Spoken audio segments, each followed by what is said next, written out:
All right, picture this. Someone leaves you on red for 8 minutes and instantly your brain goes, wow, that's it. They hit me. You should think of changing schools. Or it's better if you move to a whole new continent. Or you go to a shop and instead of pulling the door, you push it. And you're like, excellent. Everyone just saw that. That is the biggest downfall ever. How many of you think that your brains are extremely dramatic just like that? Yeah, me too. But relax. No one even noticed. They were too busy overthinking their own existence. And that is exactly why today we're talking about confirmation biases, the brain's favorite glitch. Now, before I start, I want you to look at this number. Seems huge, right? But studies from UCSD show that an average individual makes about these many decisions every single day. Yes, 35,000. So by the time you decide what outfit to wear, whether to check your socials, and then whether to decide if your head is in the perfect angle of existence, you've probably made around 400. And that's just the start of your day. And because your brain cannot process all of this information consciously, it uses the help of mental shortcuts, which are known as heuristics. Now, heuristics can be useful. They can be a little dramatic and sometimes a little dangerous. All right, moving on, I want you to pick either one of the two words that are going to be displayed on the screen and listen to this audio really carefully.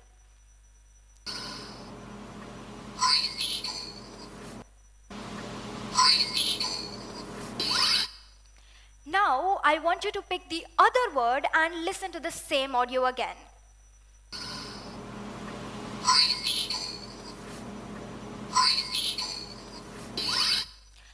Some of you only heard the word brainstorm in both the cases, while some of you swear that the only word you heard was green needle and some of you switched between the two.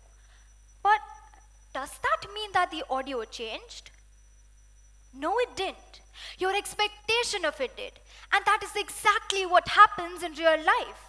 Your brain tries to fill in the blanks with information that it already believes in, and that is exactly how confirmation biases sneak in. The brain hates uncertainty. So the moment it forms a theory, it starts searching for proof to support that theory. And you know what's worse?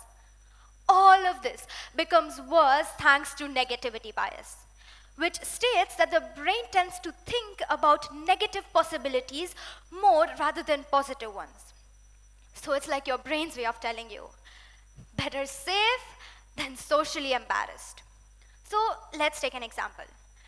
You're in the middle of a meeting and you have that one awkward pause.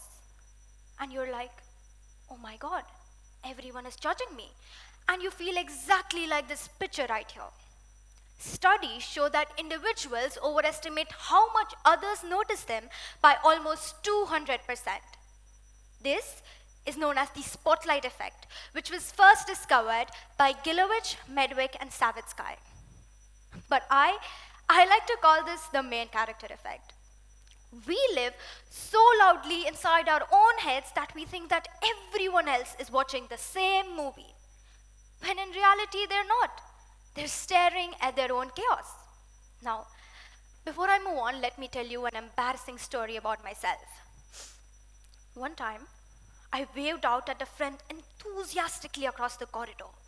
I went full arm, full energy, full sincerity. And she looked me right in the eye and walked away. And I was left there standing like, what just happened? Meanwhile, my brain and the whole other story to tell. It created a whole National Geographic documentary out of that minuscule of an interaction. It went, observe a confused teenager in her natural habitat, wondering why her friend is now her sworn enemy. In those 3 minutes, in those 180 seconds, my brain formulated a whole story as to what I said was wrong and why our friendship was now over. But, like a plot twist that every story has, later when I questioned her about the same, she just said she forgot her glasses at home. My brain didn't need the truth. It just needed a story, and a dramatic one at that. All right. Now, moving on, a study that was conducted by the Cambridge University showed that the brain area that is responsible for taking in contradictory information, once a belief is formed, becomes less active. So, in simpler words, when you think you're right, you stop listening. You stop listening to irrelevant information, you stop listening to any other kinds of information that opposes your viewpoint. And that is exactly what happens. And to understand this a little better, let us look at a real case study which was conducted by the Iowa State University. A man was interrogated for 12 hours straight. No food, no sleep, no lawyer, just pressure. By hour 10, the authorities, the investigators, were so convinced that the man was lying that instead of asking him real questions, they started asking him leading questions. Every hesitation was taken as guilt. Every "I don't remember" was taken as a lie. Every sigh taken as a confession waiting to be made. And eventually, the man confessed. The man confessed to a crime that he didn't commit. But this didn't mean that the police were monsters. They truly believed that they were right, and this is the exact damage confirmation biases cause. They lead you to certainty.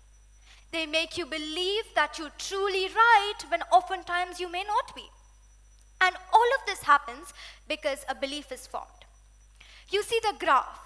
The spike is the exact moment your brain goes from "I think so" to "I know so." But as your confidence rises, your accuracy certainly does not. And as is indicated by the steep slope, the formation of a belief is a rather instant process. And you know what happens once a belief is formed? It leads to the formation of a bias loop. Now, what exactly is that? A belief is formed, and you start noticing things that support that belief. You start interpreting those things, and then you ignore everything else, which strengthens your original belief, and this loop keeps on becoming tighter and tighter and tighter until you won't budge from your opinion, no matter what anyone says about it. So, the next time you think that someone hates you because they didn't reply to your message in a few minutes, or you pull a door instead of pushing it and you think everyone just saw that and so that's the biggest downfall ever, I want you to take a breath. And I want you to ask yourself this.